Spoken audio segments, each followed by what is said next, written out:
Under the moonlight, a boy was held captive and screamed for his mother's justice, while his father turned away. That boy was Bakeley Woon.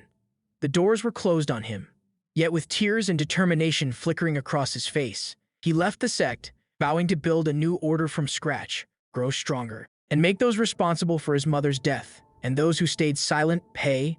12 years had passed since that incident, and Woon was once again locked in battle. A frantic man before him pleaded desperately, insisting that Woon must also have a wish, and promising to grant it if only he would speak it. The small boy from the past had long grown into a man, and though the flames of burning buildings roared behind him, his face remained expressionless, his grip steady around a bloody broken sword. His opponent taunted him with a sly tone, suggesting that the offer was not such a bad deal for him either. But Woon declared that there was indeed something he wanted.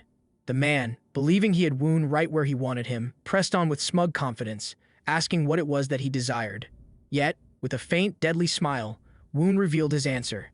He wanted the man's life. The opponent's expression hardened in anger, dismissing Woon's words as not funny. Woon, unfazed, growled that if the man wouldn't give it willingly, then he would simply take it himself, raising his blood-stained sword toward his foe.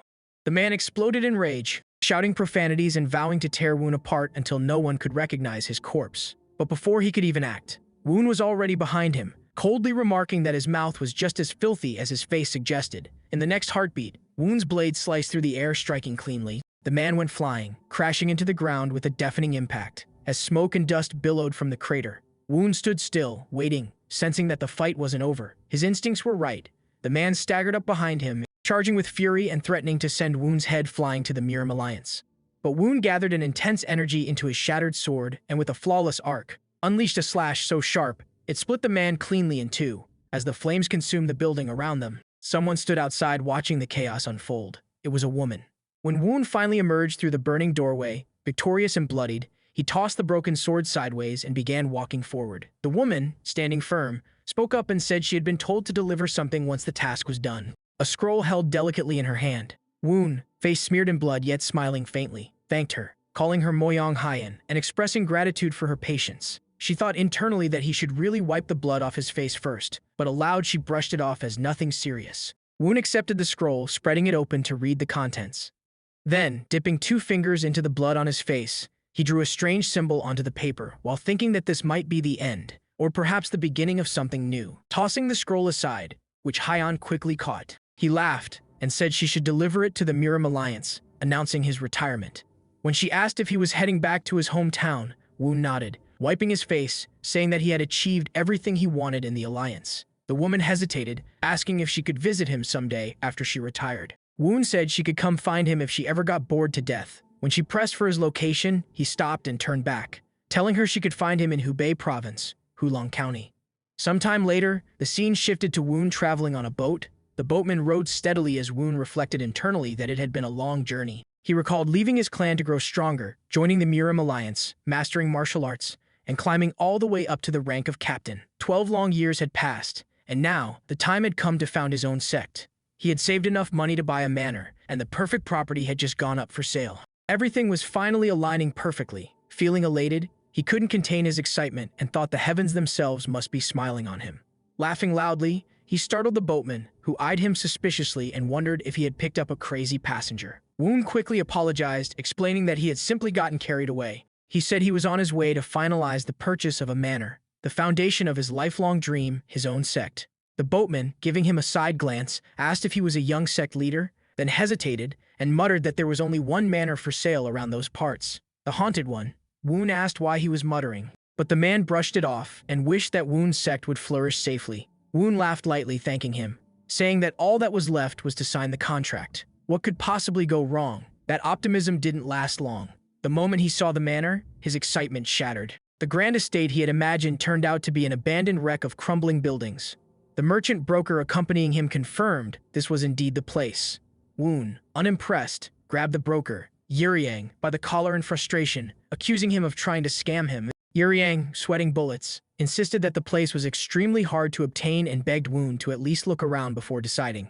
They entered the dusty manor, and Woon complained that it was filthy and obviously hadn't been maintained for years. The broker promised to explain everything once they finished the tour. He detailed that the manor had 45 rooms across the main and side buildings, along with 5 training halls, 4 small ones and 1 large, which could be used however Woon wished. Intrigued, Woon asked which sect had owned it before, noting how rare it was to find so many training grounds. The broker said he wasn't sure, only that it was an ancient property. He tried to sweeten the deal, saying that with some repairs, it could be perfect for founding a new sect. Woon paused, thinking it might be true but still feeling uneasy. When he pressed Yuryang about what was wrong with the place, the broker smiled nervously, admitting that Woon always cut straight to the point. Finally, he confessed that nothing major was wrong, except for the fact that every previous owner had died. That revelation hit Woon like a cold slap. He repeated the word died. In disbelief, the broker nodded grimly, explaining that all of them had died without wounds from sudden heart failure always on the night they purchased the property. People now called it haunted. Even bodyguards and exorcists hadn't made a difference. Then, giving a death glare to the broker, Woon said that the man was trying to sell that thing to him. The broker, now panicking, hesitated as he stammered that this was why he was offering it for 1/10 of the market price. Woon replied that he'd just accept, maybe 5 no 4 silver ingots. The merchant hesitated for a long moment, clearly torn, but after hearing the price, Woon stepped closer, placing a hand on the man's shoulder with fake friendliness, his tone shifting into that smooth, deceptive warmth. With a fake laugh, he remarked that the broker should have said that before. He had almost misunderstood him, his so-called friend. While the broker accepted the money, tears streamed down his face, his expression a portrait of silent suffering and regret. Then the broker took something out, remarking with forced respect that it was just as expected from Bakley Woon, the captain of the Miram Alliance, and handed over the deed. The deed was offered, and Woon accepted it in his hand. Right at that moment, a system panel appeared before him, flashing the message, "Receive the deed." Hearing that, Woon looked a bit shaken, momentarily confused. The broker noticed his reaction and asked what was wrong, but Woon brushed it off, thinking it was just his imagination.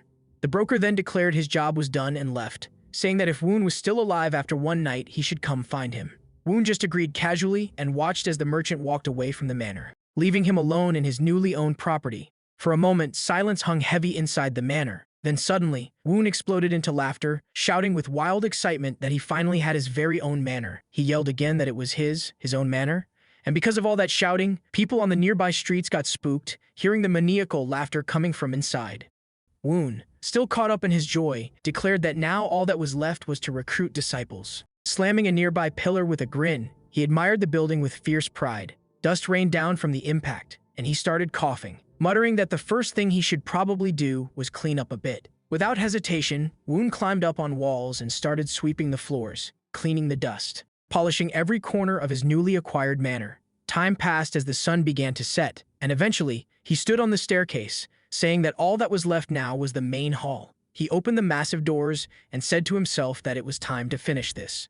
But as soon as he stepped inside, he noticed something, a sword placed neatly in the center of the hall. Curious. He approached it, wondering if the previous owner had left it behind, thinking that it might fetch a decent price.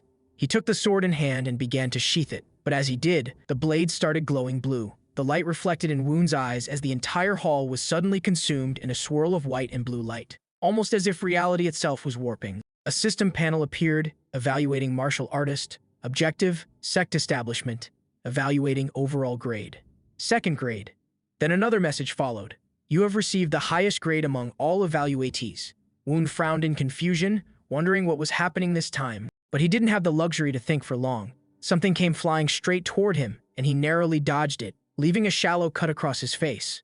Another panel popped up, adjusting test difficulty. Woon realized immediately what was going on. This was what had killed all the previous owners. He muttered that, so this was it, the cause behind their deaths. The shot had come from a cannon, and he deduced that the iron ball fired must have been launched from that thing. Then another message, test commencing, difficulty, extreme. Woon gripped his sword, smirking as he said he'd take it head-on. Another message followed, trial, test of martial prowess. The cannon fired again, launching another iron ball toward him. Woon slashed it midair, splitting it clean in half with deadly precision, declaring that he'd show why he was once captain of the Miram Alliance. In full battle stance, he taunted the system to bring it on. But as he lowered his sword, he noticed a semi-circular crack forming in its blade. More iron balls were fired, and Woon dodged them all, moving fast, keeping a calculated distance. Eventually, he realized the cannon had a range limit. Outside it, the balls couldn't reach him. Looking at his nearly destroyed sword, he sighed, saying he could rest a bit, but then he noticed another sword lying on the ground. In surprise, he remarked that the system was giving him another one. Holding it, he smirked, noting that there was at least some flexibility in the rules. Without wasting time, he dashed forward with incredible velocity, thinking that if the cannon didn't attack beyond a certain point, then it must be guarding something behind it. He charged ahead to find out what it was protecting, but as he got close, more cannons appeared. Multiple, all at once. They fired simultaneously, iron balls flying in a deadly storm. Woon moved like a blur, slashing through incoming projectiles and dodging by mere inches, but even his skill was being tested to the limit. Then, after another clash, his sword finally shattered in half. One last iron ball came from behind, about to crush his skull. A massive blast erupted, but when the smoke cleared, Woon stood unharmed. He had used his flowing moon strike. Blue lightning crackled around him, a swirl of wind gathering as he dashed forward using phantom field technique at high speed. Charging his broken blade with crescent slash, he unleashed a final blow with all his strength. The strike connected, cracking the virtual barrier. In the next second, Woon was thrown backward as the field shattered and disappeared. He looked around, wondering if more iron balls were coming, but nothing happened. His broken sword was dissolving into blue dust. When another system panel appeared, test concluded. He questioned if it was really over. The Manor's appearance had changed somehow. Another panel followed. You have passed the test of martial prowess. Then another. All Manor functions will now unlock to their highest grade. Moments later, a new sword materialized in the hall, levitating, surrounded by swirling blue energy. It shimmered with divine glow as it floated into Woon's hand. He thought to himself that after all that, this was the least it could do. Then another message appeared. Trial will conclude once you name the manor. Woon tilted his head, chuckling as he said the name had already been decided. He proclaimed that the heavens that must be righteous shall now be named the Righteous Heavens Sect. A confirmation flashed across the panel. Manor registered under the name Righteous Heavens Sect.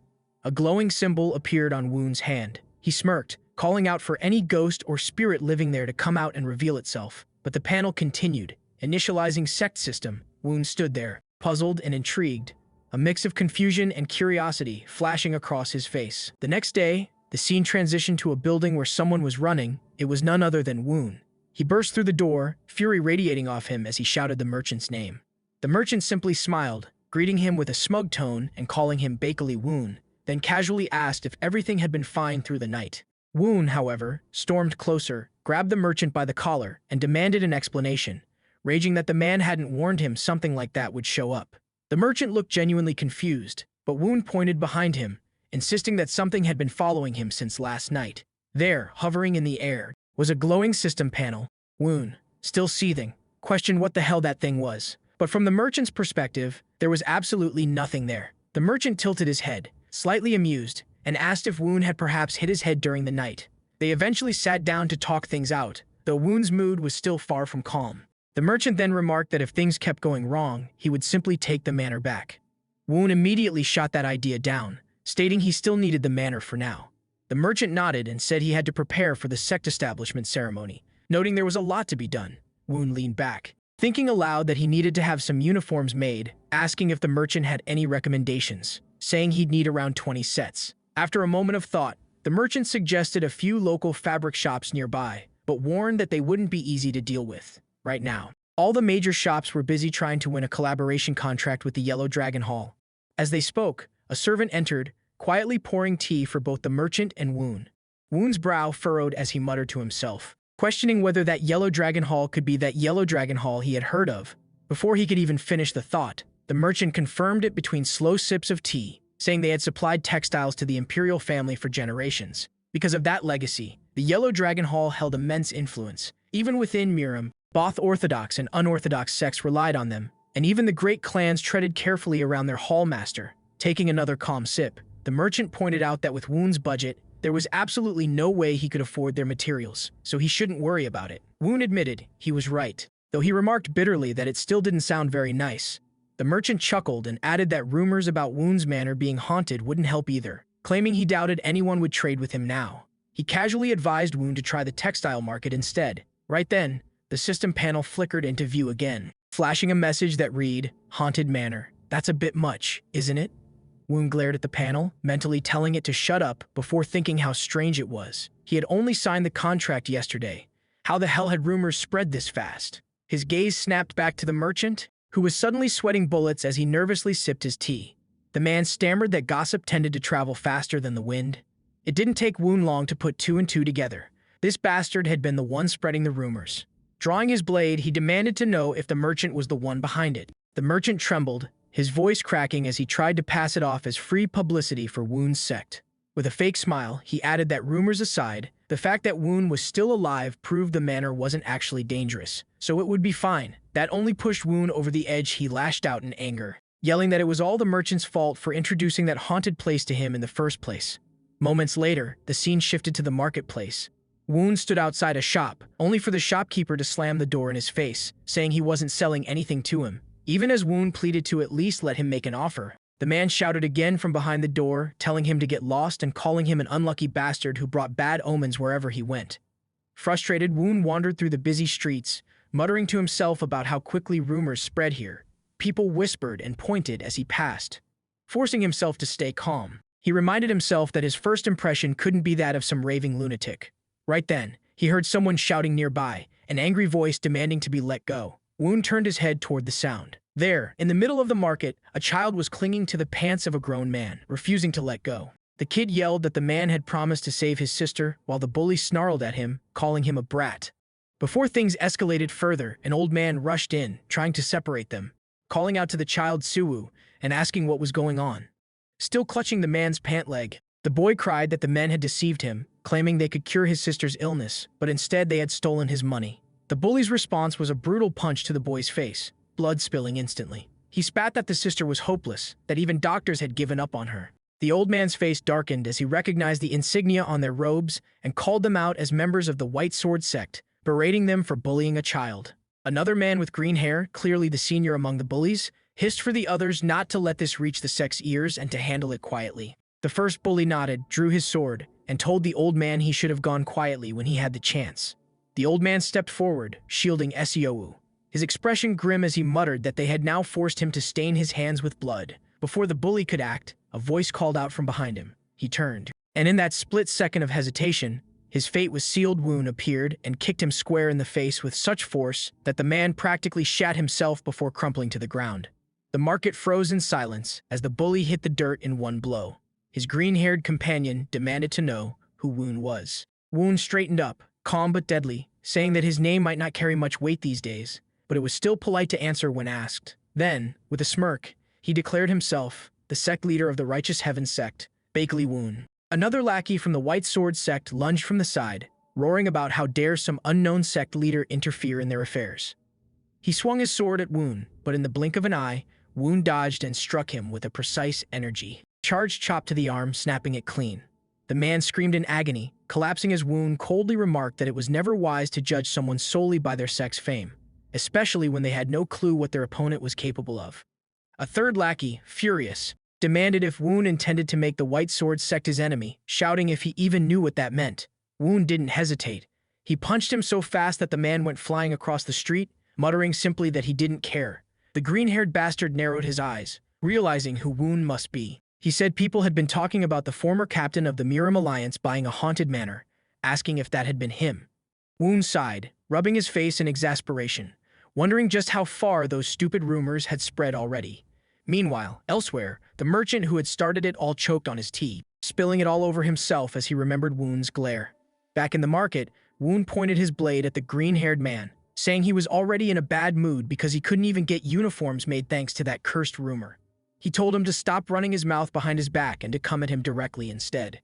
Then, with a teasing grin, he added, "Bring it on." That was all the provocation it took. The green-haired fighter stepped forward, declaring that this was now an official challenge against the White Sword Sect and calling Woon an arrogant fool. He swore to teach him a lesson for daring to stand against them. The green-haired bastard swung his sword, but it missed Woon. Right at that moment, another lackey appeared from behind, lunging to attack Woon. Now, Woon found himself fighting 2 versus 1, surrounded on both sides. In the next moment, he elbowed one of the lackeys and drove a punch straight into the gut of the green-haired bastard, taking him down in a single brutal second. The green-haired bastard lay on the ground, screaming in pain. Looming over him, Woon remarked that it was indeed a challenge. With a cold, dead stare, he pushed the sword aside from the green-haired bastard, letting the man feel raw fear flood his veins. He warned that if it was a fight they wanted, they could come to the Righteous Heaven Sect anytime, and if they didn't want things to get uglier, they should leave quietly while they still could. The bullies of the White Sword Sect left, muttering that Woon would regret this, while Woon turned to question Seowu if he was alright. The small boy then mentioned that Woon had been looking for someone to make uniforms, saying that his sister was really skilled at sewing. The protagonist seemed curious, but before he could respond further, Seowu began begging and bowing before him, pleading for Woon to save his sister. Woon hesitated, saying that it sounded more like a physician's job, but before he could finish, a system message appeared before him. It read, "New trade opportunity detected. Target is a 3rd grade." Hearing that, Woon thought that 3rd grade sounded pretty high. He then asked Seowu to tell him more. Seowu explained that their parents had passed away last year, leaving just him and his sister. As they traveled through forests, they had managed to survive thanks to her sewing skills, but recently she had fallen ill, her hands and feet freezing over. An old man nearby murmured that it seemed to be a freezing sickness. Woon, curious, asked the old man who he was. The old man coughed and introduced himself as the owner of a small fabric shop in the next village. He used to hire Seowu's sister for work, but had lost contact with her and had been worried since. Seowu led the group to his home, a small, fragile hut that barely stood upright. Woon couldn't help but think that he hoped the place wouldn't collapse on them. The moment they entered, Seowu excitedly announced to his sister that he had brought the warrior who catches ghosts. Though Woon didn't agree with that title, he decided to let it slide. What he saw next, however, left him shocked. Seowu's sister was holding her hands and feet directly in the fire. Even so, her skin remained unharmed. Woon's thoughts raced as he realized this was worse than he had expected. Just then, a system panel appeared, stating that the fire's heat and the cold in her limbs were clashing violently. Woon wondered inwardly if this could be a side effect of yin energy cultivation. He spoke, confirming that she must be Seowa, and mentioned that her brother had begged him to save her. Seowa seemed surprised but admitted that Seowu often worried. Woon asked if the flames didn't hurt her, to which she replied that they didn't.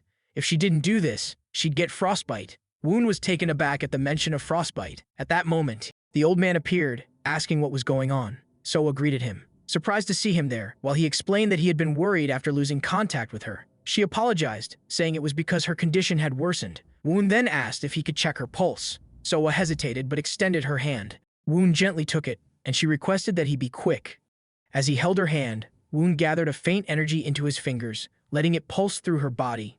A bright light emanated from Seowa's palm as another system panel appeared, warning that she was absorbing too much yin energy and that it would become dangerous at this rate. Woon acknowledged it and told the system to stop nagging, though Seowa, from her perspective, only saw him talking to thin air. Another system panel appeared, stating that excessive energy had invaded her body. Concentrating deeply, Woon soon realized the truth and admitted that he understood the situation. Seowa asked if he really did, and he confirmed. He explained that she possessed what was known as an extreme yin body, a rare constitution that absorbed yin energy from the surroundings and stored it within. He mentioned that the Sword Empress herself was known to have the same kind of body. Seowa was amazed upon hearing that name. Woon clarified further, saying that the Sword Empress was the master of the Sword Pavilion, one of the 10 heavens, and stood at the pinnacle of swordsmanship. Though Seowa found it incredible, Woon continued, explaining the truth behind it. For a martial artist, such a constitution was a blessing, but in her case, she had absorbed far too much yin energy, causing her yang energy to dry up. If it continued, she would die within 3 months. The words left Seowa stunned. Woon added that she must have already sensed it. Seowa admitted that it was true and that there seemed to be no cure. Her brother Seowu shouted that it was a lie and accused Woon of being like the others, while the old man grimly stated that even medicine would not help. Woon explained that medicine could only delay the symptoms briefly before they returned even worse. Internally, he thought that the key lay in restoring her yang energy steadily. At that moment, another system panel appeared, suggesting the use of essence water, which could be obtained upon quest completion and used to boost Sect members' recovery rate. Another message followed, explaining that it provided minor recovery, increasing both health and inner energy regeneration for Sect members, and that 50 units were available for immediate use. Woon puzzled over the mention of health and inner energy recovery, when suddenly a new quest panel appeared, recruit your first disciple, reward 50 essence water. Woon thought the system was moving too fast, now it wanted him to take on a disciple. Then, an idea clicked in his head. If he treated Seowa and recruited her as his disciple, it would be 2 birds with 1 stone. Calling out to Seowa, Woon admitted that he wasn't entirely sure yet, but he believed he had found a way to help. Seowa had barely finished saying pardon before Woon extended his hand toward her, calling out for her to become his disciple. The suddenness of it made both Seowa and her younger brother, Seowu, visibly anxious. Seowa questioned his intentions, confused by what he meant by asking her to become a disciple out of nowhere. Woon, however, simply told her to trust him just this once. She hesitated, admitting that she had never learned martial arts before and wondered what he was even thinking, asking her to become a martial artist. In that moment, Soa's inner voice took over, narrating the bitterness carved into her heart. The world of Miram, she reflected, was filled with people who boasted about righteousness and chivalry, but most of them were selfish hypocrites. They acted like they would help, yet in the end they always prioritized saving their own skins. That was how their parents had gotten caught up and died in the conflicts between so-called noble sects. To her, Woon might be no different. Another man pretending to help only to abandon her when things got tough. And now, he was asking her to join the same kind of corrupt martial artist circle she despised. But right then, her gaze caught Woon's hand, faintly purplish, almost frostbitten. Despite the pain etched into his skin, the determination in his expression didn't waver one bit. He seemed unshaken, declaring that such a wound was nothing if it meant he could cure her. Something in those words stirred inside Soa. Maybe, just maybe, this man was different, and before she knew it, the thought escaped her lips. It couldn't be helped. If there was even a chance she could be healed, she would trust him one last time. As their hands met, a faint shimmer crossed their joined palms. Soa muttered that she would be counting on him sealing the deal. Instantly, a system panel flashed before them. Quest: recruit your first disciple Thuddy complete. Another notification followed. You have obtained 50 essence water. The digital glow faded, but another system message appeared almost immediately. Body contact with yin energy detected. Minor injury sustained on user's hand. A radiant glow enveloped both Woon's and Soa's hands, the energy pulsating between them. Another message appeared, stating that essence water was being used to initiate a minor recovery effect. The process unfolded before their eyes, Soa's frostbitten skin slowly regaining warmth and color. She could hardly believe it. Her hands were actually getting warmer. Then came another panel. Sect members' health and inner energy recovery rate has increased. Woon's eyes lit up as he thought to himself that it was working. Yet another panel followed, applying additional recovery effects. Minor spirit energy. Focus Siverniter. Sect members' health restoration in progress. A swirl of energy gathered luminous and alive between Woon's and Sewa's palms. He could feel it, the yang energy flowing again. Another panel appeared, confirming Sect members' yang energy is being restored. Moments later, Sewa's face lit up in astonishment. She could barely comprehend what was happening, realizing that her hands and feet were healing right before her eyes. Siwoo, overwhelmed with joy, ran up to his sister, shouting her name. The old man nearby, who had been watching silently, broke the moment by asking whether Woon had healed her using energy arts. Woon simply replied that it was something like that. The old man burst out laughing, impressed. He called the scene a spectacle and admitted he liked Woon's spirit, finally understanding why the Miram Alliance leader held him in such high regard. Those words instantly made Woon cautious. So this old man knew the Alliance leader. Before Woon could ask, the man spoke again, realizing he had forgotten to introduce himself. He revealed his name as Chan Gamyong, the owner of Yellow Dragon Hall, or, as he put it more simply, the Yellow Dragon Hall Master. As he said this, a majestic image of a dragon shimmered behind him, a spectral symbol of his authority and power. The scene transitioned to the White Sword Sect, where rows of disciples were seen bowing before an elderly man, their sect leader. The tension in the air was palpable as the man addressed them, furious over the humiliation they had suffered at the hands of a new sect. Among the trembling disciples, it was seen that the green-haired one apologized, but his words did nothing to calm the elder's rage. In a burst of anger, the sect leader thrust a wooden stick into the disciple's palm, making him growl in agony. After settling into a nearby seat, the sect leader mockingly asked if it hurt, remarking that the disciple's pain was nothing compared to the humiliation he himself would face. The disciple, writhing and pale, stammered out another apology. Rising to his feet, the sect leader ordered his servants to drag them all to the punishment chambers. The disciples were immediately seized, their struggles futile. The green-haired one cried out desperately, begging for forgiveness, pleading for one more chance. But the sect leader did not flinch. As he walked away, he muttered a name with venomous disdain: Bakeley Woon, the culprit who had brought disgrace upon the White Sword Sect. His face twisted into a maniacal grin as he vowed to host a grand welcoming party for that name. He chuckled darkly, intrigued by what kind of person his new adversary truly was. Meanwhile, Woon was seen facing a different kind of tension, standing before the master of the Yellow Dragon Hall. A drop of sweat trickled down his face as the old man introduced himself as Chan Gamyong, the powerful hall master of the Yellow Dragon Hall.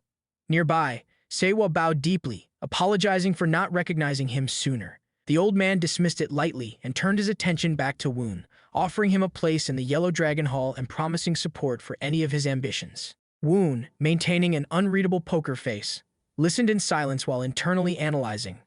The Yellow Dragon Hall was a massive merchant guild that supplied the palace with fine silk and garments. Just then, a system panel flashed before him. You have detected the beginnings of a new business partner. Opponent's rank first grade, Sebi Yellow Dragon Hall. Woon thought to himself that the hall also possessed numerous martial masters, enough to make even renowned sects tread carefully. Chan Gamyong's influence reached both the Miram Alliance and the unorthodox Miram, making this a tempting offer. Yet, it wasn't the path Woon desired. When he finally spoke, he politely declined, explaining that he had just taken in his first disciple, catching Sewa off guard as she realized he was referring to her. Chan Gamyong's expression hardened, his tone turning threatening, as he asked if Woon dared reject him. But Woon stood his ground, boldly suggesting that instead of joining, he wished to conduct business with the Yellow Dragon Hall, and promised to bring them fame worthy of their name. The old man twitched at the audacity, scoffing that he had shown kindness only to be repaid with arrogance. When Woon clarified his vision, to create within 10 years a sect equal to the orthodox Miram 10 sects and the unorthodox Miram 7 clans, Chan Gamyong burst out laughing, calling it absurd. Woon, unwavering, affirmed his claim. Finding it ridiculous yet oddly entertaining, the hall master mocked his confidence. But Woon added that the fame he promised wasn't for the old man himself, further provoking his irritation. Chan Gamyong's anger flared once again, as he demanded to know if Woon was joking. Woon, calm and steady, requested an introduction to the hall master's disciple, stating he wanted to negotiate with the Yellow Dragon Hall's future. The old man, regaining composure, agreed, and said he would send his disciple to Woon's sect. Whether the deal succeeded would depend on that disciple. However, his tone sharpened, as he warned Woon that if disappointment followed, he would have to take full responsibility. The aura around him darkened, a furious dragon manifestation appearing behind his form. But Woon, equally fierce, replied that there was no need to worry, his own authority emanating as the image of a white tiger cloaked in blue lightning surged behind him. Satisfied yet wary, Chan Gamyong called out for silk to be brought in. Startled murmurs filled the air, as several members of the Yellow Dragon Hall appeared outside the hut. They bowed, greeting their leader respectfully as a carriage waited for him. Handing Woon a bundle of exquisite silk, the old man remarked that it was a contract fee, a gift for the spectacle he had witnessed, insisting that Woon not refuse. Woon accepted graciously, internally admiring the might and sophistication of the Yellow Dragon Hall. Their martial presence was immense. He had sensed it all along, but hadn't realized how close they truly were. As the sun dipped below the horizon, Chan Gamyong departed in his carriage, chuckling about Woon's arrogance, amused by the boldness of a man who dared to promise him fame. He then instructed his servant to take him to an old friend, declaring that he wished to visit the Evil Path Alliance for a drink. The carriage rolled off into the night, fading into the darkness. By the next day, Woon was seen dressed in new traditional attire that shimmered in the morning light. Sewa, smiling proudly, asked for his opinion on the outfit she had made. Woon responded with approval, clearly impressed. Sewa admitted it was her first time working with such high-quality silk, while Woon acknowledged how comfortable it felt, even when moving. Another system panel appeared, declaring that the clothing piece had been expertly crafted.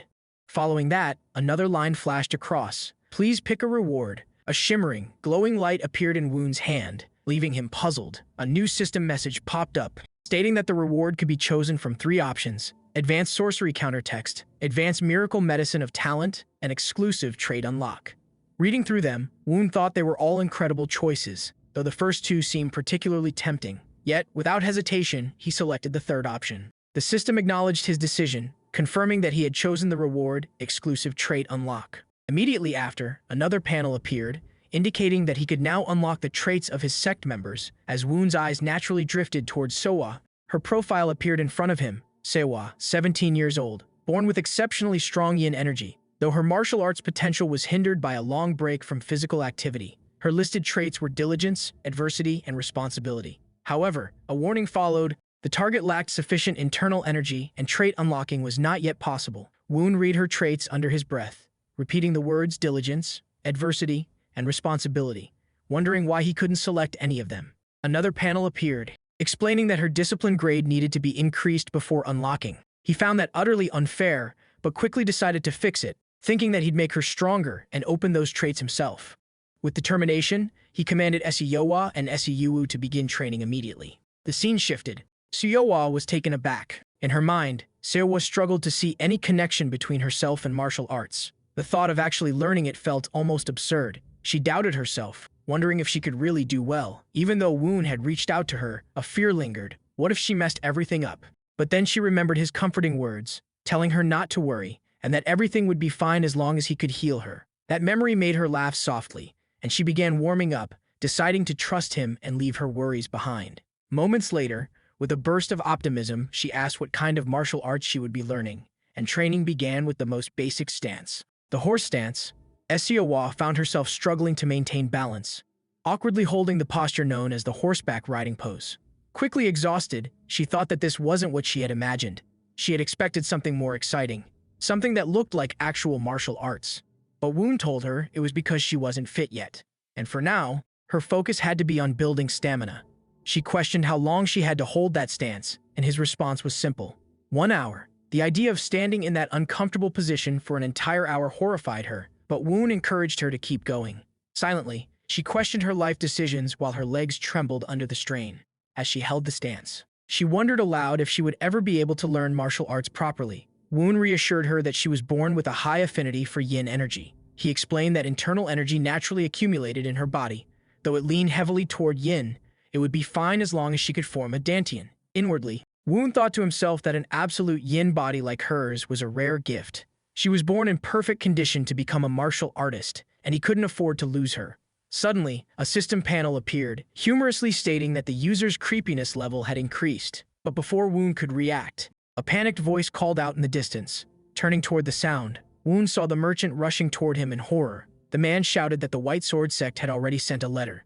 Confused, the merchant asked if Woon personally knew their sect leader. Woon was puzzled by the mention of the White Sword Sect. The name sounded familiar, but he couldn't immediately recall why. Kim, however, looked furious and cursed under his breath, calling them bastards.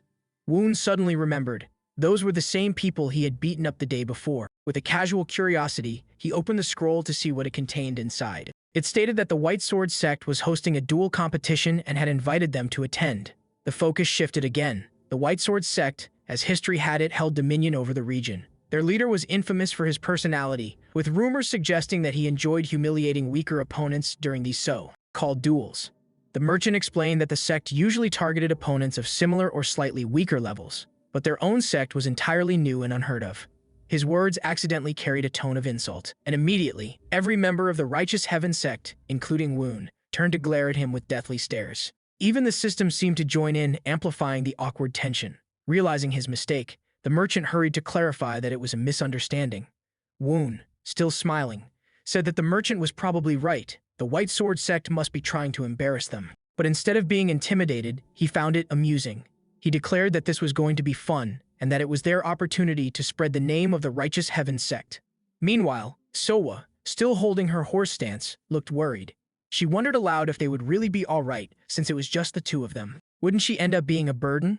Woon casually replied that she would be the one attending the competition alone. Her eyes widened in surprise, and she stammered that she understood, resolving that she would have to train even harder if she was going to participate solo. But mere seconds later, the realization hit her. She had just agreed to enter a competition, all by herself. Panic set in as she began to freak out over her own declaration. The scene shifted to the night at Woon's manor, where the training hall revealed Sewa lying exhausted on the ground.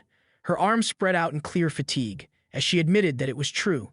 Her stamina was low, yet she wondered if she was simply doing the horse stance too much. She reflected that she had barely been swinging her sword for an hour a day, and even then, all she had learned was just a basic swing that even kids could understand, or do. With only 2 weeks left until her duel, she questioned what exactly Woon was thinking. A smiling image of Woon surfaced in her mind, telling her not to worry because everything would be fine. And at that moment, Sewa jolted awake, declaring that she was going to pick a fight. She headed straight to Woon's room, assuming he was not asleep, and quietly called out to him as sect leader. Inside, Woon was sewing a cloth, noting that it was harder than he expected when a system panel appeared, reporting that he had achieved a bleeding wound for the 23rd time and even added a lowless commentary.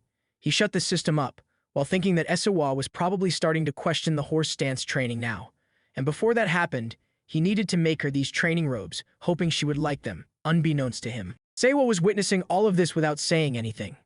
At that moment, a system panel appeared announcing Sewa's trait. Responsibility is about to bloom, shocking Woon because it bloomed so suddenly. It became clear that after seeing Woon's hard work, despite bleeding to make her robes, Sewa felt a responsibility toward Woon, her master. The scene transitioned to the day of the duel hosted by the White Sword Sect. Two men at the reception discussed why the sect leader himself was hosting the duel, noting that they normally only needed to hold a private duel with the Righteous Heaven sect or whatever. The other man explained that rumors had spread about their lads being defeated and beaten, and the sect leader intended to use this duel to set an example to show what happened to those who stood against the White Sword Sect. One of them questioned who the challengers were, remarking that they seemed to have forgotten their place, but their exchange was interrupted when Woon and Seowa approached the counter. Seowa asked if she needed to sign up there, and the receptionist confirmed, while inwardly wondering if the sect picked people who were hot, finding her cute, yet also questioning why her clothes looked familiar. Woon and Seowa then walked away. As they moved, Woon asked Seowa if she liked the clothes. She admitted that the stitching was a bit messy, but that she really loved them, knowing how hard Woon had worked to create the perfect garment. On stage, the leader of the White Sword Sect announced the beginning of the event, declaring that it was hosted to encourage friendships among orthodox sects and to serve as a place for young martial artists who would shape the future. A servant revealed a mysterious box, and when opened, the crowd was stunned, murmuring that it looked like a lesser blue pill. Woon received a system panel explaining that the lesser blue pill was one of 2 elixir pills created by Wu Dang, an elixir that, if consumed, solidified qi flow and assisted in refining qi everyone. The sect leader declared that the winner would receive the lesser blue pill, prompting cheers from the crowd and remarks about his generosity. He then descended the stairs to where 2 of his disciples waited. One informed him that preparations for the selections were complete, and the sect leader confidently said that those fools would never stand up to the White Sword Sect, commanding his disciples to show the overwhelming power difference between them and their opponents. The disciples affirmed. The scene transitioned once more to the third arena for the preliminary round, where the crowd had gathered and Seowa stood nervously, glancing at Woon and wondering if she could really do it. Woon approached her, reminding her to think back to her training, while she reminded herself that all she had done was the horse stance. When he placed a hand on her shoulder, he reassured her to believe in him, the one who trained her, guaranteeing she had become much tougher. She admitted she wasn't sure if she believed it, but promised to try her best. Woon approved, declaring that was the spirit. As the preliminary rounds began, Seowa walked onto the stage with a fierce aura behind her. The participants stood on opposite sides, Seowa on the left and another martial artist on the right. The man introduced himself as a third-generation disciple of the Blue Moon Sect named Chongsam, prompting Seowa to introduce herself as Seowa of the Righteous Heaven Sect. He looked at her and commented that she seemed like she had never even swung a sword before. The referee prepared to start the match, but before he could, Seowa admitted she had been learning for only a month. The man chuckled, saying she must have lost her mind to come to the event, and claimed he would teach her a lesson just as the referee began the match. The moment the match started, Seowa instantly closed the distance between them, thinking she should use as much strength as possible and launching a full-force attack with her wooden sword. She smacked the hell out of the so-called third-generation martial artist. The strike so powerful it resembled a baseball swing as he went flying and crashed unconscious. The referee broke into a sweat, thinking there was no way that had just happened, and the audience reacted with the same disbelief. The match had been decided instantly. From the crowd, Woon reminded her that this was why he told her to believe in herself, touching Seowa's heart. The referee then declared the victor, Seowa of the Righteous Heaven Sect. Seowa appeared visibly happy, while Woon kept up his internal commentary with that low-key analytical calm he always carried.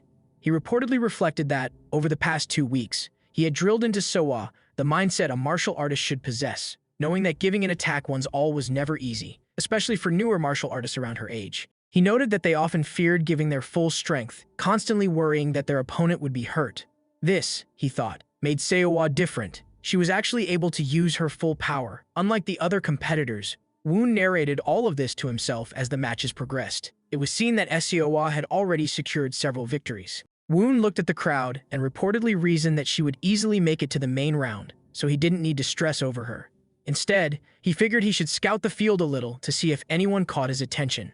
The moment another match began, the referee announced the next participants, Jingguang of the White Sword Sect. Hearing that name instantly grabbed Woon's interest. Jingguang, the sect's disciple, immediately sprinted toward his opponent as the match commenced and knocked the wooden sword out of the opponent's grasp, leaving him completely weaponless. He didn't pause for even a breath before swinging again, smacking the opponent left and right with that wooden sword, beating the hell out of him. The opponent even begged for a moment to concede, admitting defeat with his face covered in bruises. But Jingguang of the White Sword Sect didn't stop. An ominous aura seemed to radiate around him as he bashed the opponent's face repeatedly with the wooden sword, blood gushing with each strike. The referee had to intervene, calling for him to stop, reminding him the match had already been decided. Only then did Jingguang release the battered martial artist. The referee announced him the winner, Jingguang of the White Sword Sect. Jingguang wore an arrogant, egoistic expression, the kind that practically dripped superiority. Woon observed all of this and reportedly thought that the guy was clearly playing stupid games despite the massive difference in skill between him and his opponent. A nasty fellow through and through. Right then, Seiwa came sprinting toward Woon from behind. She approached him and stated that she had made it to the main round. Woon praised her for her accomplishment. She added that she had won easily when she gave it her all, just as he had instructed. Woon acknowledged this, saying it seemed to be working well. As they continued conversing, Jingguang stepped down from the stage. At that exact moment, as he descended, Seiwa suddenly felt a spine-chilling sensation. She reportedly wondered what that gross killing intent was, and thought it seemed to be coming from him. She then asked Woon what he thought about that person, Jingguang. Woon answered that she would probably fight him in the main round. Right then, a voice rang out, congratulating her on making it to the main round. Both Woon and Seiwa turned to see that it was none other than the leader of the White Sword Sect. Standing in front of them with a smile, the leader apologized for his disciples' previous rudeness. Woon said he didn't mind, though he pointed out that the sect leader definitely needed to discipline his disciples better. Placing his hand on Seiwa's shoulder, the White Sword Sect leader remarked that it was impressive for a girl to reach the main round. He continued, saying it was a shame her next opponent was Wu Jum, claiming her run would end there. Seiwa was clearly pissed at this old fart for touching her. He added that she had talent, so she was welcome to join the White Sword Sect anytime. In that moment, Woon snapped the sect leader's hand away from Seiwa. He stated, without any condescending tone, that he appreciated the leader thinking so highly of her, and added that the disciples of the White Sword Sect weren't so bad either. The leader frowned, questioning the phrase, weren't so bad. Without wasting time, the White Sword Sect leader called out to Wang Pal, who immediately responded and came running. The sect leader ordered him to guide Woon and Seiwa to their quarters. Wang Pal agreed. As the leader turned away, he carried a maniacal smile and said he hoped they enjoyed the rest of the event, if they were able to. Wang Pal then appeared before Woon and introduced himself as a first sword disciple of the White Sword Sect, assigned to guide them during their stay. As he introduced himself, a system panel appeared before Woon, describing Wang Pal's skeletal and muscular structure as extremely excellent, noting that he learned martial arts quickly due to his exceptional talent. Wang Pal proceeded to lead Woon and Seiwa to their quarters. All of a sudden, Woon was behind Wang Pal, examining his physique closely. He remarked that Wang Pal was quite tall and had an impressive build. This was clearly awkward for Wang Pal, though he accepted the compliment. He then gestured toward the quarters, saying these would be the rooms they would use and wished them a good rest. Woon thanked him. Right after, Seiwa asked Woon about her next opponent, but Woon cut her off and asked her what she thought of Wang Pal. Specifically, what she thought of him becoming her new fellow disciple. Seiwa was visibly shocked by how sudden this suggestion was. We get to know Wang Pal's story, his first meeting between him and the leader of the White Sword Sect, where the leader questioned him about his name. Wang Pal confirmed his identity with respect, prompting the leader to observe that Wang Pal was taller than other children, his age, and possessed well-developed muscles, indicating notable potential. Because of this, the leader invited him to join the White Sword Sect, a proposition that left Wang Pal delighted.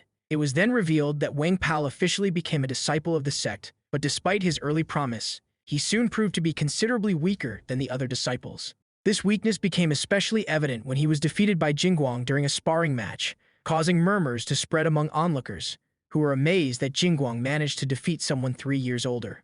Following this defeat, Wang Pal told Jingguang that the match had only been training, and that there had been no need for such intensity. All of this was witnessed by the sect leader, who turned away from Wang Pal and expressed regret for misjudging him, believing him to be internally weak. The leader's harsh words left Wang Pal devastated, especially as they echoed in his mind, reminding him that he was destined to continue cleaning up after his fellow disciples. Shortly after, he awoke from this distressing dream in his bed, gripping his blanket in horror before reassuring himself that it had only been a dream. At that moment, he realized someone was sitting inside his room, and it turned out to be none other than Jingguang. Jingguang asked if he was all right, and Wang Pal questioned why he had come. Jingguang, while cleaning his sword, explained that he wanted to warm up before his upcoming duel.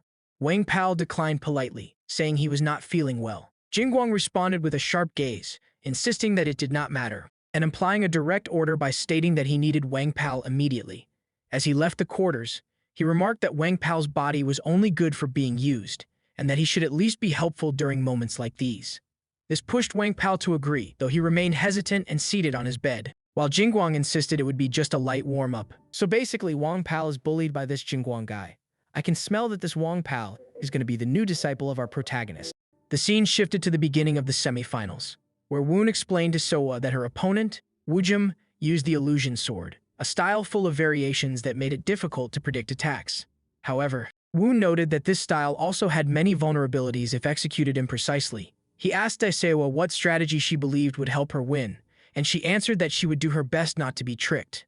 Woon confirmed her reasoning, but hinted that an easier method was available.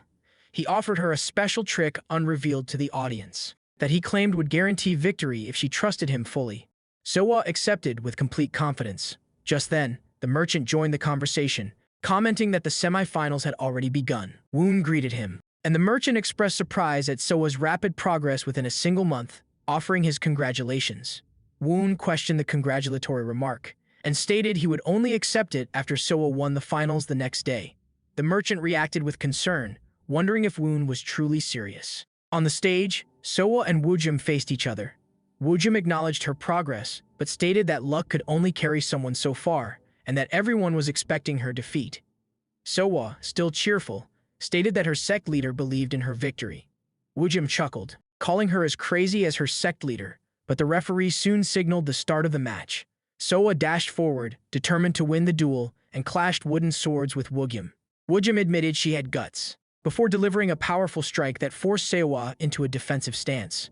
She internally noted that, as expected of a disciple of the White Sword sect, his fundamentals were on an entirely different level. She struggled slightly and stepped back. Woojum observed her retreat and questioned whether she was already backing away.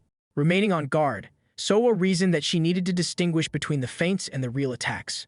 She soon realized she should maintain her guard at the center. Meanwhile, Woojum pressed forward and struck again, causing her to drift back further due to the force. He acknowledged that she had managed to block the strike before activating the illusion sword technique. His wooden sword dissolved, transforming into multiple purple liquid blades that floated around him. He admitted he had underestimated her and asked how she would handle this next attack. The purple projectile shot towards Soa, coming within mere inches of hitting her. She recalled Woon's advice that practitioners of the illusion sword were generally weaker at close range and preferred to create distance. He had told her that if she could reach her opponent with her sword, victory would be hers. Fueled by determination, Soa declared internally that she was just getting started and ran sideways to evade the projectiles. Woojum complimented her agility and continued launching more purple swords. Soa parried each of them, gradually closing the distance between them. Woojum remarked that her movements were too predictable, and in the next moment, he managed to land a hit on her. The merchant reacted with panic, but Woon remained calm, watching without concern. The merchant turned to Woon's face for reassurance, only to see Woon smiling confidently. The scene opened with Woojum declaring his victory, believing Esiowa had been defeated as she lay motionless on the ground. However, it soon became evident that something remained within her as she gradually began to rise. Woojum, wielding his illusion sword, expressed that he had held onto some hope, but felt that it had come to an end. Despite this, Soa slowly regained her senses, insisting that the fight was not over. Her primary objective had been to close the distance, and she had successfully accomplished it. Woojum, visibly frustrated, noted that she could barely stand and questioned what she intended to do next. He launched his projectile swords toward her, yet they proved ineffective at such close range. Although he dismissed her efforts as ridiculous, Soa continued advancing, narrowing the gap between them. As Woojum panicked, believing she had to be joking, Esiowa ended the confrontation by using the technique known as Basic Asura Art Second Form, striking Woojum with overwhelming force. Immediately afterward, the merchant enthusiastically announced her victory, and a faint smile appeared on Woon's face. In that moment, a man from the crowd shouted that it was cheating, drawing the attention of both Woon and the merchant, who turned to see who had made the accusation. The man argued that she had pretended to be defeated and ambushed her opponent once he approached. Questioning whether such behavior should be considered cheating, Woon responded by accusing him of being stubborn. It was revealed that this was the same green-haired troublemaker from before. He insisted there was no way he could have lost to a young girl otherwise. Behind him stood the sect leader of the White Sword sect, and murmurs spread through the crowd, questioning whether the White Sword sect had always been so disrespectful as to allow a mere disciple to challenge the leader of another sect. The green-haired disciple fell silent as the White Sword sect leader stepped forward. asking forgiveness for his disciples' insolence and addressing the leader of the Righteous Heavens sect. Only then did the green-haired disciple realize that his own sect leader had been standing behind him the entire time. Woon accepted the apology, yet it became apparent that the White Sword sect leader was furious. The leader admitted it was his fault for assuming the girl had lost and formally acknowledged their defeat. At that moment, the referee announced Soa of the Righteous Heavens as the victor. The crowd murmured again, astonished to learn that she had been practicing martial arts for less than a month. As admiration spread, Soa waved toward Woon from the stage, stating that she had won. Woon acknowledged this casually and remarked that Yiriang, the merchant, had promised to treat them to dinner. The crowd erupted in cheers for Soa, while Wang Pao quietly turned away and began walking. As he passed the White Sword sect leader, the leader leaned in and whispered an order, telling Wang Pao to poison her food that night with a paralysis toxin, just enough to impair her movements for the next day's match. Wang Pao was shocked that his sect master would issue such a command, but the leader continued, stating that merely defeating her would not be enough and instructing him to have Jingguang shatter her limbs and cripple her permanently. Wang Pao attempted to protest, saying he could not do such a thing, but before he could finish, the sect leader slapped him harshly and berated him for lacking talent and failing to follow orders. The assault only escalated as the White Sword sect leader continued beating Wang Pao, insisting that this was why the other disciples surpassed him. As Wang Pao cried out to his leader, someone approached from behind. It was Woon, who calmly remarked on the severity with which the White Sword sect leader disciplined his disciples.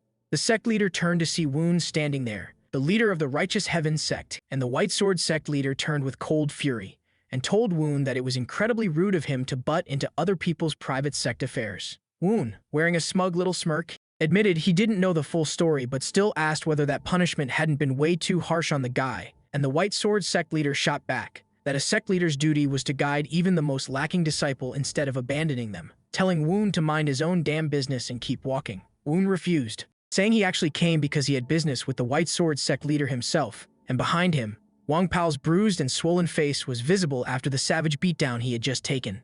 The White Sword sect leader raised an eyebrow and asked what possible business Woon could have with him, and Woon declared straight up that the White Sword sect leader should hand Wang Pao over to the Righteous Heavens sect. Both Wang Pao and the White Sword sect leader looked shocked, Wang Pao pointing at himself in disbelief and asking why the hell him, out of nowhere. And Woon explained that the Righteous Heavens sect's methods seemed to suit Wang Pao way better than the White Sword sect's ever would. The White Sword sect leader demanded to know what Woon had just said, then stared down at Wang Pao and asked whether Wang Pao had already gotten cozy with the Righteous Heavens sect behind his back, and Wang Pao frantically defended himself, insisting that wasn't the case at all.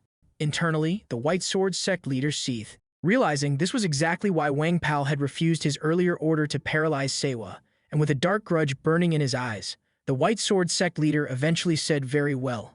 He accepted the proposal. In the background, Wang Pao desperately called out to his sect leader, but the man ignored him, and instead, the White Sword sect leader slung an arm around Wang Pao's shoulder and said he couldn't just part with his cherished disciple for nothing.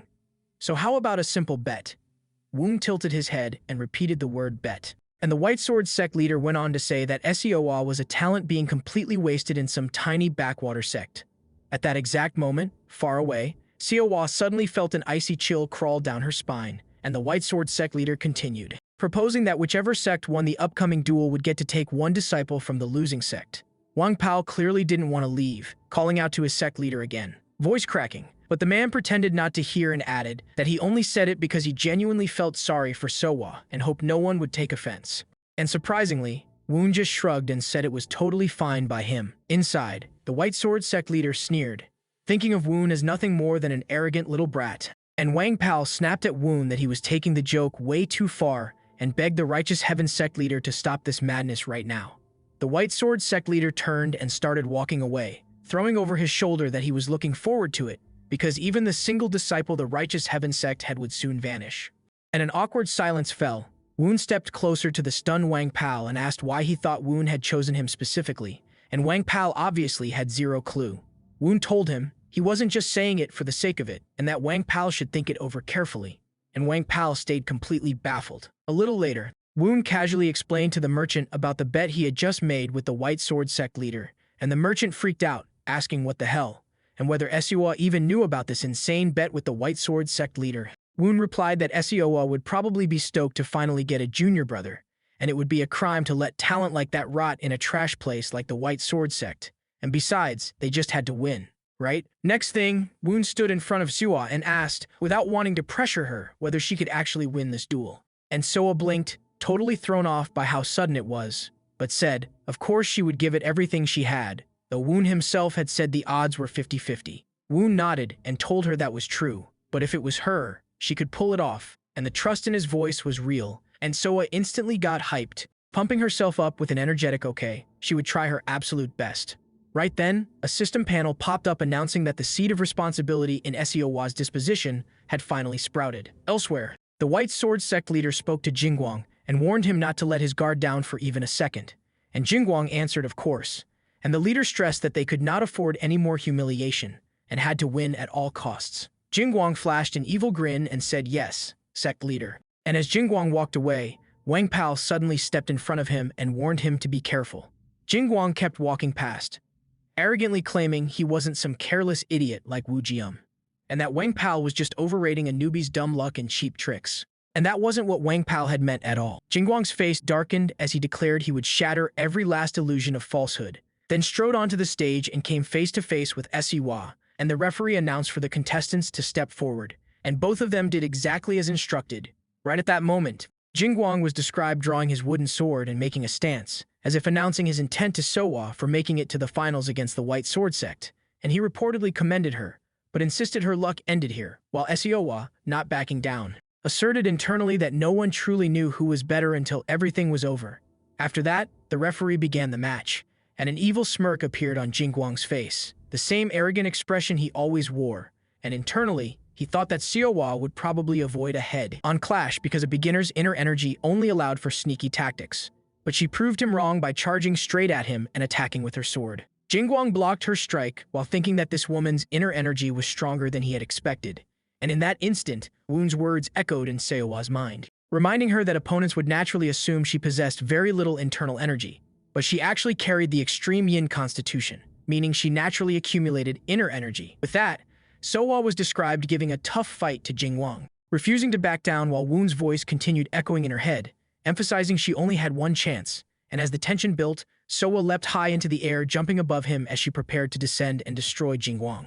She slashed at him, but he narrowly dodged the attack, and in the next second, delivered a brutal punch with his right fist, sending her flying, and Seowa woke up from the impact as Jingguang admitted her inner energy was above average, and with the same evil grin, he charged forward, declaring internally that she was still a beginner. Making an arc, he slashed his wooden sword toward her, forcing Seowa to defend herself while internally acknowledging how strong he really was, and he continued his barrage, thinking he would finish her off within 10 seconds.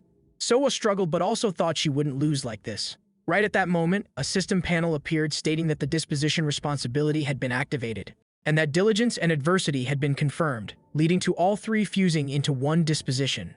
Awakening surged within Seowa, and another system panel manifested, revealing that the unique trait Cold Clear Mind had appeared, and the analysis explained that in extreme situations, her reasoning and judgment would sharpen drastically, and its effects immediately influenced the ongoing battle. However, Jingguang soon used his strength to push away Seowa's sword, leaving her weaponless while he became surrounded by a black aura, and Seowa grew visibly worried. And with a maniacal face, Jingguang acknowledged she had held out well so far and said he would praise her for that, but questioned whether she could withstand his next blow. As he prepared to attack with full force, Seowa's shock was clear on her face, and Jingguang's eyes turned red. His aura twisted into something evil, and he lunged at her. Just then, from the audience, Woon called out to Seowa in worry, declaring that he trusted her while the blade hovered mere inches from her and the strike landed, the arena exploding into smoke. In the next second, Jingguang went flying out of the cloud, and because of the thick smoke, Woon, the merchant, and the audience couldn't see what had happened. Meanwhile, the White Sword Sect leader shot up from his seat, thinking aloud about the cold yin energy art, and as the smoke cleared, Seowa's palm was shown radiating inner cold energy, revealing she had used the basic Azure Art's third technique, single point. Mist and coldness swirled around her as she muttered that it was a bit chilly, and her eyes heavy. She collapsed in the next moment, falling to her knees. Woon became instantly worried, climbing onto the stage and calling out to her while the referee ordered him not to enter the duel ring. And right then, Woon pointed out that the outcome had already been decided, since Jingguang was lying unconscious on the ground. The referee observed this, then announced the winner as Righteous Heaven Sect Seowa, and the entire arena erupted in cheers, and Woon moved towards Soa, and she addressed him as Sect Leader Woon, while in the background the White Sword Sect leader fumed with anger, feeling his sect had been made a laughingstock. After the victory, it was shown that Seowa collapsed inside the ring, her body giving out at the exact moment Woon questioned whether she could stand, and she responded by calling out to him with that cheerful, bright-as-hell face, while saying that she had kept her promise, a moment that made Woon simply smile at her in quiet approval. At the same time, the merchant in the crowd was seen congratulating her for fighting well, while Woon instructed the referee to announce the winner, leading to the declaration that the champion of the White Sword Sect contest was Righteous Heavens, Sect Soa, after which Woon raised her hand and declared her the victor, and her happiness radiated off her like she had just leveled up IRL. Then, Woon announced that he, the Righteous Heavens Sect leader, had something to say, explaining that 1 month from now, the sect's establishment ceremony would be held and asking for everyone's attendance, which instantly caused murmurs in the crowd about how the Righteous Heavens Sect hadn't even held their sect establishment ceremony yet, and whether they had seriously lost to a brand new sect. Right at that moment, the leader of the White Sword Sect appeared, calling out to Woon, and he questioned whether Woon was seriously using the White Sword Sect for his own sect's establishment ceremony, fuming with anger as he pulled out 3 sharp, tiny projectiles from his robe and continued accusing Woon of hiding the cold yin energy art of Seowa this entire time and daring to deceive him. But before he could act, someone stopped his hand, and it turned out to be none other than Wang Pal, prompting the White Sword Sect leader to demand what Wang Pal was doing. And Wang Pal responded by telling him that he was the one who should maintain his dignity.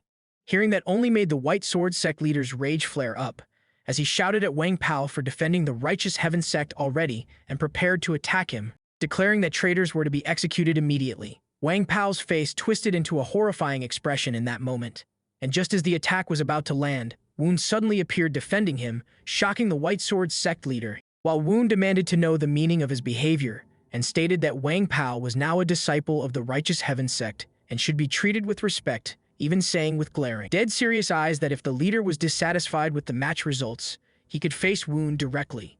At the same time, Woon was shown clenching and twisting the leader's arm to flex his dominance, leading the enraged leader to grit his teeth and back away while telling them to do as they pleased. Wang Pal called out to the White Sword Sect leader, but the leader responded that he couldn't stand to look at him and ordered him out of his sight, before giving Woon one last deadly glare and vowing that he would never forget how he had been humiliated that day. After he left in fury and humiliation, Woon questioned Wang Pal, noticing lingering regret in him, and Wang Pal answered that it wasn't regret. He was just unsure whether someone like him who felt talentless could really start over. Woon reassured him that he was already a fine martial artist and that he would prove it to himself, and those words, filled with genuine care, made Wang Pal recall all the bad memories he had with the White Sword Sect leader and the disciples who used to beat him up because of his good physique. And unintentionally, tears poured down from his eyes. Wang Pal then called out to Woon as the Righteous Heaven Sect leader and, with a cheerful expression the next moment, thanked him and said he would work hard from now on. Immediately followed by a system panel appearing that stated Wang Pal had become the second disciple of the Righteous Heaven Sect, officially concluding the White Sword Martial Contest. In the crowd, the merchant was seen chatting with Soa, commenting that even though she was the one who won, Woon was taking all the credit. After a transition of 2 long weeks, the scene shifted inside the Righteous Heaven Sect manor, where Wang Pal was also seen doing the same horse dance training as Soa, looking puzzled as he mentioned that besides horse dance training, they hadn't done anything else. And Seowa slapped his back while correcting him to call her senior sister, before telling him that the sect leader always emphasized valuing the basics. Wang Pal agreed, and Seowa told him not to rush and that if he continued to work hard, he could be like her someday, noting that she had only practiced martial arts for 2 months while Wang Pal had 8 years of training behind him. Wang Pal acknowledged that and added that when it came to physical work, he was confident, leading Seowa to challenge him by saying that if that was true, he could fetch water alone, casually delegating the unwanted task to him. A system panel then appeared describing Wang Pal, age 21, second disciple of the Righteous Heaven Sect, excellent physique, exceptional talent in understanding fundamentals and form, weaknesses such as extremely low energy sense and slow inner energy accommodation that could be offset by spirit energy focus, and innate unused traits such as timidness, devotion, and self-control. Woon observed the scene while Wang Pal lifted both Seowa and her brother Suwoo with his arms. And Woon internally thought that his judgment had been correct and that Wang Pal's talent lay in understanding techniques and maintaining unshaken focus, supported by solid stamina. concluding inwardly that first it was Sowa, and now it was Wang Pao, and he genuinely had an eye for talent. Moments later, Merchant Yiryang arrived with a bunch of scrolls and questioned Woon about how the preparations for the sect establishment ceremony were going. And Woon answered that things were going smoothly thanks to him. The merchant claimed he was just an investor, but explained that due to the publicity from the martial contest, they had received a flood of attendance letters. Woon noted that the promotional effect seemed to be working well, but the merchant added that among the letters was an order from the Miram Alliance, and Woon picked up that scroll and began reading while questioning the Miram Alliance. Woon was seen reading the content of the scroll, and in the following seconds, a heavy silence settled after he finished taking it in. The merchant called out to him, but instead, a strange pulse of energy activated around Woon as the scroll in his hand ignited and burned away. Woon stated that they had issued a plagiarism review request regarding the Baekali clan's basic arts. The merchant questioned the notion of a plagiarism review, adding that it had already been 15 years since Woon had left the Baekali clan. Woon responded that it was a petty move from an old man there, then reflected that no, it was exactly like them, since they always chose to attack when their opponent was off guard. And he cursed in frustration at how this complication came just as everything was going well. He emphasized that the righteous heaven's sacred martial arts were the accumulation of his 15 years of enlightenment, and that not a single shred of the Baekali clan's martial arts existed within them. However, he acknowledged that if the Miram Alliance inspector sided with the Baekali clan, it would become difficult to avoid a plagiarism ruling. If he failed the review, he would not only be barred from passing down his martial arts, but would also owe massive compensation fees. And even if he attempted the process again later, the review would become stricter next time. Right at that moment, from behind, Wang Pao entered the room and called out to Woon. The merchant announced he was leaving, and Wang Pao simply affirmed it. Meanwhile, Woon sank deeper into his thoughts, believing that the Baekali clan would definitely come to interfere with the upcoming sect establishment ceremony. He considered that he needed to give them absolutely no reason to accuse him of plagiarism, which included cross-checking the basic martial arts of other sects as well. The real problem was where he could even obtain those basic martial arts right now. While Woon remained lost in thought, Wang Pao continued calling out to him repeatedly from behind. In the next moment, Sowa burst into the room, calling out to sect leader Woon. Woon questioned internally what the matter was, and Sowa stated that they had visitors. Woon, puzzled, wondered what visitors she meant. Outside the manor, a man and a girl stood waiting. The man remarked in awe that Woon had actually purchased the entire manor, while the girl, calling him a cheapskate, warned him not to touch anything carelessly before she killed him. Woon stepped out to meet the two visitors. The man then said it had been a while, referring to Woon as the Heavenly Squad captain, or perhaps the Righteous Heaven sect leader instead. The scene then introduced the two new figures. The man, a Heavenly Squad member, Namgung clan's little demon, Namgung, and beside him, the Heavenly Squad group leader, Wudang sect's little moon, Chungha. Upon seeing them, Woon began laughing, and behind him, Sewa questioned the laughter while calling out to her sect leader. Woon continued laughing, claiming that this development could flip the entire situation upside down. The scene transitioned to the merchant, who remarked that given their deep ties, the Miram Alliance would likely side with the Baekali clan. He asked his servant, Gayam, if he should simply back out of this. Gayam assured him there was no need to hesitate, emphasizing that this trial was on a whole different level. The merchant repeated the phrase, pondering its weight while thinking deeply. He then called out to Gayam and announced that he would be drafting a letter and instructed him to deliver it. When Gayam questioned where he intended to send it, the merchant Yiryang declared that if they feared the Miram Alliance and the Baekali clan's influence, then they would match it by raising the stakes. He resolved to involve the Unorthodox Alliance as well. The merchant then envisioned a fierce, authoritative figure with red eyes, further cementing the gravity of his decision. The scene shifted inside the Baekali clan, where the patriarch observed the outer hall leader kneeling before him. It was reported that the patriarch reprimanded him for having done something unnecessary, framing the plagiarism investigation into the basic martial arts of a sect that had not even officially opened yet as pointless, and reminding him that he had already said there was no need to bother Woon. The outer hall leader, also referred to as Moon Sword Baekali Changshang, acknowledged that the patriarch had indeed said so, though he insisted that such an instruction had been merely an arbitrary decision. It was stated that the patriarch's first son Seonyi had no interest in martial arts, lacking talent and being too soft, while Seonyi, though talented, was hasty and, most importantly, a daughter. The patriarch, Baekali Gong sipping tea, countered that being a girl posed no obstacle to inheriting the family, since the clan had no such restrictive rules. Changshang then questioned why the patriarch had allowed Woon to leave the clan when he had cherished him, recalling that Woon had been gifted, brilliant, and pure of heart, a boy nobody could have disliked. The patriarch silently agreed. Changsheng asserted that Woon had to be reminded of his place and made aware that his roots were in the Bekele clan, which he claimed to be the will of the Council of Elders and the Outer Hall. The patriarch then slammed his teacup on the table and stated that he had fulfilled his duty as Woon's father, emphasizing that adversity was necessary for growth and that Woon needed to learn how to protect his own sect from the grasp of others. He instructed Changsheng to make Woon understand that no matter where he went, he remained under Bekele clan rule. Changsheng smiled and declared that he would personally bring Woon back. The scene shifted to the Righteous Heaven Sect's establishment day, where the Murim Alliance's third strategist corps vice strategist Li Su appeared. It was reported that he assured Changsheng that no sect had ever escaped their basic martial arts plagiarism review unscathed. Changsheng dismissed worry as something beneath him and vowed to bring Woon back regardless. Li Su questioned Changsheng's obsession with Bekele Woon, saying that even if Woon was talented, he was still merely a blood relative, but Changsheng claimed otherwise. He stated that had Woon not left the clan and continued cultivating sword techniques, he would have become the greatest sword master of the current generation. Despite abandoning the clan still needed him, prompting Changsheng to mentally challenge Woon by wondering how he would answer the clan's call. An announcement then signaled the opening of the gates as a drum was struck. Woon, observing the gathered attendees of the sect establishment ceremony, appeared nervous.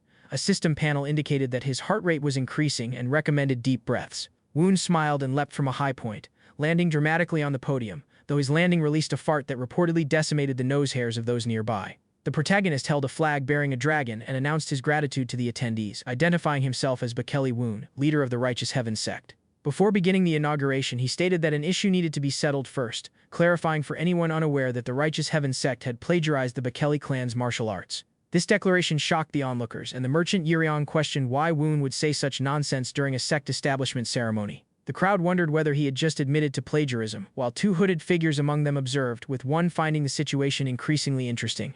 Li Su informed Changsheng that it seemed the sect leader was surrendering, though Changsheng perceived it differently and questioned internally what Woon was planning. Woon stood proudly with his flag and announced that he had received word of the Murim Alliance's inspection team being present, requesting that they step forward. The crowd gasped at the mention of the Murim Alliance. Changsheng stepped forward and greeted Woon, and the crowd murmured that he was the one who managed the Crescent Moon Sword and a martial master of the Bekele clan.